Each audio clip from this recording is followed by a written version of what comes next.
だけ嘘をついていたことがあるの。これは私が新たを好きかもしれないってこと。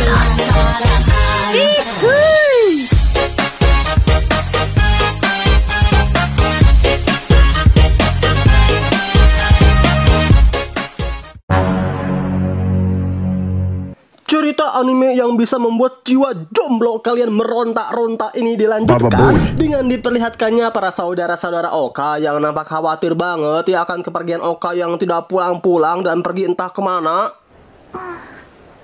Yamanashi de nani shiteru no kana? Sebenarnya bukan hanya saudara Oka aja sih yang khawatir, melainkan para teman-teman Oka ini pun memiliki kekhawatiran yang sama dengan para saudaranya tersebut. Secara kan Oka itu di sekolah terkenal berprestasi, mudah bergaul, dan calon ketua OSIS. Ini kok udah 2 hari hilang, tidak ada kabar, dan chat pun tidak dibales ya teman-teman. Gak diculik sama Lau kan cu?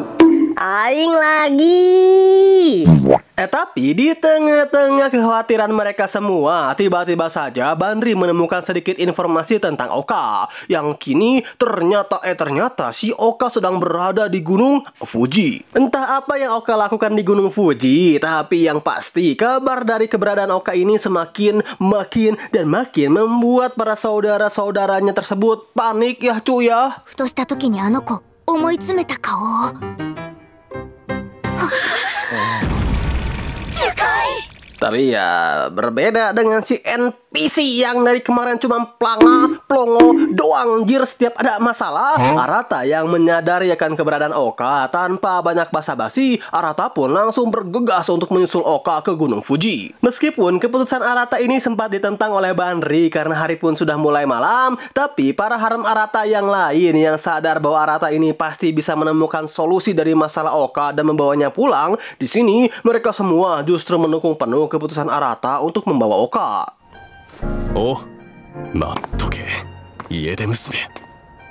Singkat cerita, setibanya di Gunung Fuji, Arata pun tanpa banyak basa-basi langsung menuju ke keberadaan Oka yang menurut GPS dari Bandri sih kini Oka tengah berada di sebuah penginapan ya, yang oleh sebab itu kini kita diperlihatkan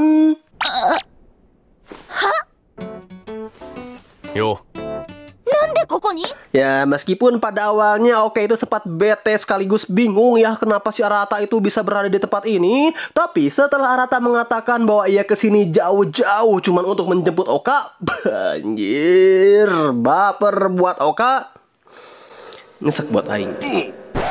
Kenapa nyesek bang? Pengen punya pacar cu.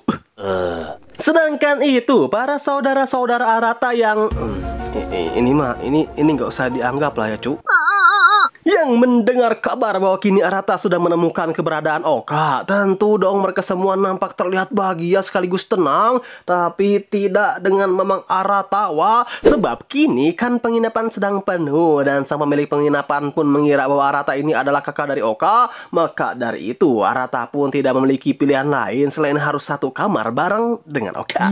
Nah, kenapa aing bilang tidak aman untuk Arata? Sebenarnya bukan Aratanya si Cu yang tidak aman, melainkan si Stephen gitu kan, sebab aing yakin 100%, enggak 1000%, kayaknya masih kekecilan deh buang, melainkan 1.000.000% ini kalau si Arata memiliki pemikiran seperti MC berambut putih. Hei, udah beda cerita lah Wak. Namun ya karena Arata ini merupakan tipe MC yang benar-benar perlu diacungin jempol lah bro imannya, maka kejadian-kejadian yang kita maksudnya itu kalian inginkan pun tidak terjadi. Ya agak lebar juga ya.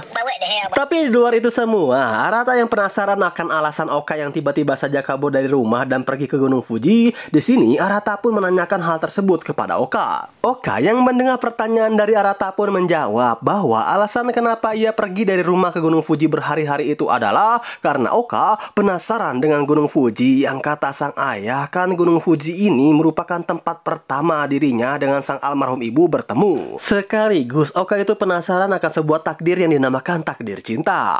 Oka memikirkan hal ini karena akhir-akhir ini kepala Oka itu terngiang-ngiang ya teman-teman akan perkataan Kotono yang katanya menyukai Arata dan ingin menikahi dirinya. Dan dengan muka kawainya Oka mengatakan kepada Arata, そんな相手が私たち兄弟の中にもって。Anjir, kawaii banget. Oh ilah, info beli gunung apa? Maksudnya itu guling Oka di mana ya? Tapi ya di luar itu semua, Arata yang mendengar hal tersebut dari Oka, makin gak terlalu menggubris perkataan Oka sih. Sebab di sini Arata itu masih berpikir, mana mungkin gitu kan ada hal-hal yang dinamakan percintaan antar saudara.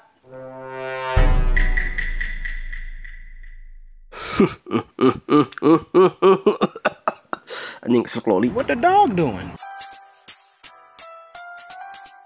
Namun ya pada intinya, apapun alasan Oka pergi ke Gunung Fuji, Arata tetap akan membawa Oka pulang di keesokan harinya. Tapi ketika Arata terus-menerus melihat Oka yang tertidur, kok makin Arata lihat makin kawaii ini si Oka.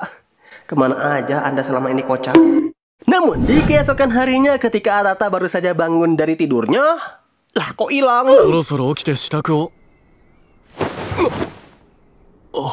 Bilangnya sih Oka ingin pulang duluan. Tapi setelah Arata menanyakan letak GPS Oka kepada Banri, ternyata si Oka ini masih berada di Gunung Fuji. Wah, makin panik lah ini mereka semua yang mendengar kabar ini dari Arata. Yang sebenarnya sih si Oka ini malah memutuskan untuk naik ke Gunung Fuji. Ya sekali lagi entah apa yang dilakukan Oka, meskipun di sini cuaca di gunung nampak berkabut dan hujan rintik-rintik, Oka memutuskan untuk maju ke puncak gunung seorang diri. Arata yang sadar bahwa si Oka lagi-lagi hilang entah kemana, tidak memiliki pilihan lain selain mencari Oka ke puncak gunung. Tapi ini ya, karena saat ini keadaan di gunung benar-benar hujan dan berkabut, Oka pun pada akhirnya tersesat. Hingga ketika Oka ini benar-benar kebingungan dan sedikit panik, tiba-tiba saja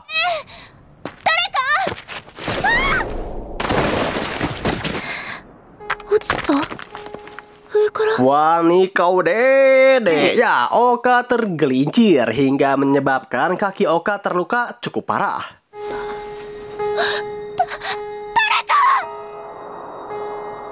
Di dalam keterpurukannya, Oka sempat teringat dengan masa lalunya ketika Oka itu masih menjadi seorang loli. Saat itu sebenarnya Oka ini sangat dekat ya dengan sang ayah. Semua yang Oka alami dalam kesehariannya, tak peduli hal yang membuatnya bahagia atau sedih hal itu Oka selalu ceritakan kepada ayahnya tersebut. Tapi semua itu berubah ketika Oka mengetahui bahwa dirinya bukanlah anak kandung dari ayahnya itu. Bak petir yang menyambar di siang bolong, hal itu tentunya membuat Oka benar-benar shock brutal dan terkena mental ya para penonton. Dan dari sinilah pandangan Oka kepada ayahnya ini pun berubah. Oka yang biasanya selalu menceritakan semua hal yang ia alami kepada sang ayah, tapi ketika Oka mengetahui fakta tersebut kayak agak canggung bagaimana gitu ya. Yang oleh karena itulah Oka pun memutuskan untuk pergi ke Gunung Fuji. Selain karena Oka mengetahui bahwa gunung ini merupakan tempat pertama kali kedua orang tua angkatnya bertemu, Oka juga mendengar kabar dari internet bahwa di puncak Gunung Fuji ini juga bisa bertemu dengan roh orang yang telah tiada.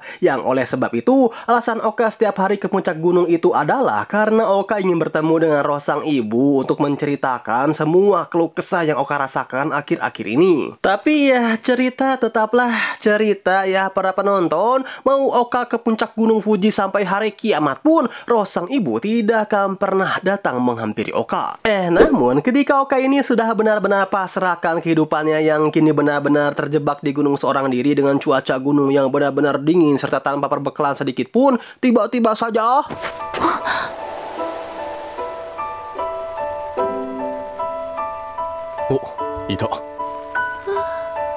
iya, pada akhirnya Arata pun menemui Oka. Arata yang sadar bahwa kini Oka benar-benar lemas tak berdaya dan kaki Oka pun sedang cedera. Bang, sepertinya aku punya ide, Buang. Baba Bowie. Simpen ide cemerlangmu itu anak muda. Nanti aja itu mah kita bahas di belakang. Di sini Arata pun langsung menggendong Oka bak seperti sang ayah yang menggendong ibunya dulu. Wah, Oka yang seketika teringat akan cerita ayahnya saat itu di sini benar-benar dibuat baper brutal ya, kepada Arata. Sekaligus pada akhirnya Oka pun mulai menceritakan semua keluh kesahnya kepada Arata. Di saat Oka itu benar-benar ingin sekali bertemu dengan almarhumah sang ibu untuk menceritakan semua keluh kesahnya selama ini. Namun ya karena sang ibu tak kunjung datang juga, di sini Oka itu menganggap bahwa alasan roh sang ibu tidak ingin mendatanginya adalah karena ya Oka ini bukan bukan anak kandung dari ibunya gitu kan. Plus Oka yang merasa overthinking karena dirinya ini bukanlah anak kandung dari kedua orang tuanya. Namun ya hal tersebut langsung Arata bantah dengan mengatakan meskipun Oka ini bukanlah saudara kandungnya, walaupun hubungan mereka tidak ada ikatan darah, tapi di mata Arata, Oka tetaplah adik yang paling Arata cintai. Yang oleh sebab itu, jika nanti Oka memiliki masalah, jika nanti Oka merasa tidak memiliki teman untuk bercerita, tumpahkan semua itu kepada Arata. Karena Arata jamin kepada Oka, Arata akan selalu mendengar semua keluh kesah Oka dan sebisa mungkin memikul masalah tersebut bersama dengan Oka. Walama, Oka yang mendengar perkataan Arata barusan, ya sama seperti Minami cu. Di sini Oka pun auto mabuk kepayang kepada Arata. 何度でも助けに行く。苦しい時は八つ当たりして構わない。悲しい時は頼れ。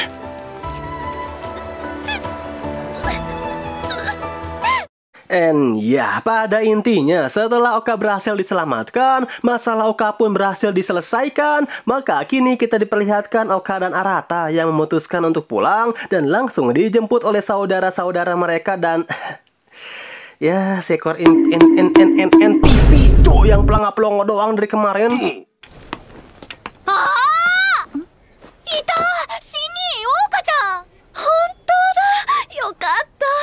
Karena mereka khawatir akan keadaan Oka dan juga Arata. Di perjalanan pun Oka tak henti-hentinya memikirkan akan perkataan Arata yang benar-benar ngejelep banget ke hatinya tersebut. Dan perasaan cinta Oka kepada Arata ini semakin menjadi ketika Arata tiba-tiba saja Nani wo?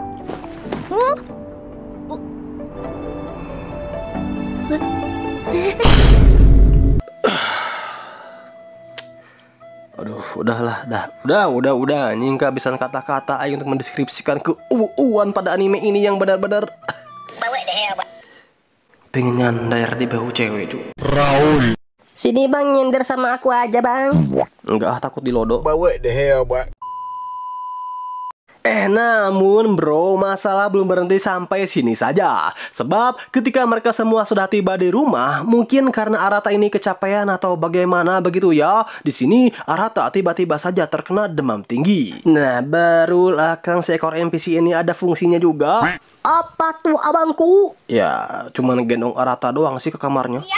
Namun setibanya Oka di rumah, Oka ini langsung menghampiri sang ayah untuk meminta maaf karena selama ini Oka sudah merasa canggung kepada sang ayah semenjak sang ayah itu mengatakan bahwa dirinya bukanlah ayah kandung dari Oka. Awalnya memang Oka itu agak gimana begitu dan menjaga jarak dengan sang ayah, tapi setelah Oka pikir kembali, pengorbanan serta rasa cinta ayahnya ini jauh lebih besar dibandingkan rasa kekecewaan Oka selama ini kepada sang ayah. Yang oleh sebab itu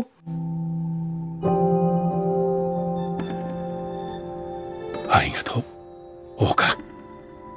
Arigatou. Selesai urusannya dengan sang ayah, Oka pun langsung menghampiri Arata yang kini tengah tertidur di kamarnya. Nah, Oka yang melihat Arata ini sakit karena dirinya, di sini Oka langsung mengucapkan rasa terima kasihnya kepada Arata atas pengorbanan Arata yang sudah menyelamatkan Oka di Gunung Fuji tempo hari. Sekaligus Oka juga menceritakan satu alasan lagi kenapa dirinya itu ingin pergi ke Gunung Fuji dan ingin menemui sang ibu, yang mana alasan tersebut adalah karena kini Oka juga udah benar-benar jatuh cinta nying kepada Arata dan bukan sebagai saudara ya bro, melainkan jatuh cinta layaknya seorang wanita kepada seorang pria. Plus 急にごめん、あなた。また来るね。 modar sudah Kang. Siapa bang yang modar? Ya hati jombloku dong cu, oke diperjelas ente bejir. Ya di sini Oka pun mencium Arata. Tanpa Oka sadari, ternyata si Arata ini udah bangun ya. Cu, dari tadi fix ini mah udah fix si Oka bro yang menang. Nandayo. Dan udah videonya sampai sini dulu, dan demi mencegah mental jomblo aing mau cabut. Adios. Woi, buru-buru banget bang, mau kemana? Ritual.